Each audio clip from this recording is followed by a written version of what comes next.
இதுல ப்ராப்ளம் ஆகிறதுக்கு என்ன இருக்கு? தாகமா இருக்கிறவங்களுக்கு குழம்பு பக்கத்துல வரப்போகுதே. என் ஹஸ்பண்ட் ஆபீஸ்க்கு போயிட்டாரு. அதுக்கப்புறமா பங்கஜ எப்போ நம்ம வீட்டுக்கு கூட்டிட்டு வருவாருன்னு காத்துக்கிட்டே இருந்தேன். வந்துட்டீங்களா? ஹலோ பங்கஜ். Hello ma'am. வா பங்கஜ்.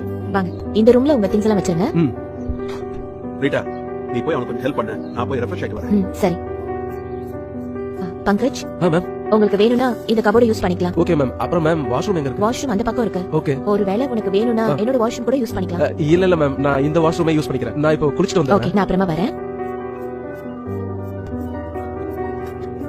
பங்கஜோட பாடியை பார்த்ததும் என்னோட மொத்த உடம்பும் எரிய ஆரம்பிச்சிருச்சு. அப்புறம் அவனை போய் கட்டி பிடிக்க சொல்லி என் மனசும் சொல்லிச்சு. ஆனா என்னால அதை பண்ண முடியலையே. ரீட்டா, சொல்லுங்க. இன்னும் கொஞ்சம் ரைஸ் கொடுக்குறியா? நீ இன்னும் கொஞ்சம் சாப்பிடுறியா? இன்னொரு சப்பாத்தி. பங்கஜுக்கு இன்னொரு சப்பாத்தி எடுத்துட்டு வரியா? எடுத்துட்டு வரேங்க. இந்தாங்க உங்களுக்கு ரைஸ், பங்கஜ் உங்களுக்கு சப்பாத்தி. கொஞ்சம் பொறுமையா, ரொம்ப சூடா இருக்கு. ஒரு பிரச்சனை இல்ல மேம். சூடான பொருள் எப்படி கூல் பண்ணனும் எனக்கு நல்லா தெரியும். பங்கஜ் அந்த சப்பாத்தியை பத்தி தான் பேசிட்டு இருந்தான். ஆனா ஏன்னு தெரியல, அவன் என்ன பத்தி தான் பேசிட்டு இருக்கான்னு எனக்கு தோணுச்சு. அன்னைக்கு நைட் ஃபுல்லா நான் இத பத்தி தான் யோசனை பண்ணிட்டு இருந்தேன். நான் எப்படி அவன் கிட்ட போறது? நான் என்னோட தேவையை நிறைவேற்றிக்கிறதுக்காக கண்டிப்பா அவன் கிட்ட போய் தான் ஆகணும். அப்புறம் எனக்குள்ள தைரியத்தை வர வச்சுக்கிட்டு நான் அவன் கிட்ட போறதுக்கு ரெடி ஆயிட்டேன். அப்ப எனக்கு என்ன தோணுச்சுன்னா, ஒருவேளை அவன் பிரச்சனை பண்ணிட்டானா, இந்த விஷயம் தேவுக்கு தெரிஞ்சிருச்சுன்னா, நான் இன்னைக்கு ராத்திரியும் காத்திருந்துதான் ஆகணும். ஆனா என்னைக்காவது ஒரு நாள் நான் அவனுக்கு இதை புரிய வச்சே ஆவேன். சொல்லுங்க. இன்னைக்கு நான் ஒரு முக்கியமான மீட்டிங்காக டெல்லி வரைக்கும் போறேன். ஓகே. ஒருவேளை இன்னைக்கு நைட் என்னால வீட்டுக்கு வர முடியாம கூட போகலாம். போன் பண்றேன். நீ எதுக்கும் கவலைப்படாத, சரியா? ஓகே. பங்கஜ் எப்போ ஆபீஸ்க்கு கிளம்புவாரு? அவர் இன்னும் எந்திரிக்கவே இல்ல. டார்லிங், லாஸ்ட் சாட்டர்டே நம்ம ஆபீஸ் லீவ்னு உனக்கு தான் நல்லா தெரியுமே. ஓகே. இன்னைக்கு அந்த லாஸ்ட் சாட்டர்டே தானே. அவனை நல்லா தூங்க விடு. ஏன்னா இந்த மாசம் ஃபுல்லா அவன் நிறையவே வேலை செஞ்சுட்டான். ஆமா. அதுக்கு என்ன பண்றது? அவன் ஒரு மாசம் ஃபுல்லா வேலை செஞ்சா என்ன?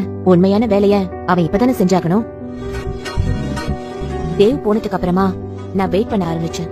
எப்போ பங்கஜ் ரூம்ல இருந்து வெளியே வருவான், எப்போ என் மனசுல இருக்க ஆசையை அவன் கிட்ட சொல்லலான்னு வெயிட் பண்ணிட்டு இருந்தேன். இப்போ நான் வெயிட் பண்ணிட்டு இருக்கிறது முட்டாள்தனம் தான்.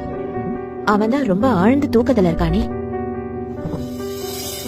என்னால இதுக்கு மேல எல்லாம் வெயிட் பண்ணவே முடியாது.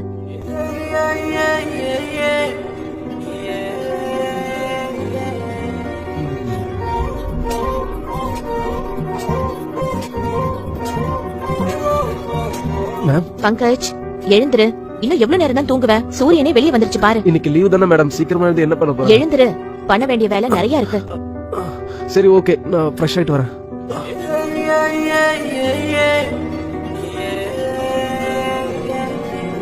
இன்னும் கொஞ்ச நேரத்துல அவன் வெளியே வந்துருவான்.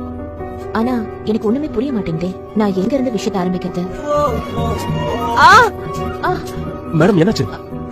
என்னோட கால்ல சுளுக்கு பிடிச்சிருச்சு. வாங்க, வந்து சோஃபால உட்காருங்க. என்னால நடக்க முடியல. மேடம், நான் உங்களுக்கு ஹெல்ப் பண்றேன். ஹெல்ப் பண்றதெல்லாம் விட என்ன தூக்கிட்டு போ. என்ன அங்கேயும் இங்கேயும் பாத்துட்டு இருக்க? என்ன தூக்குன்னு சொல்றேன்ல.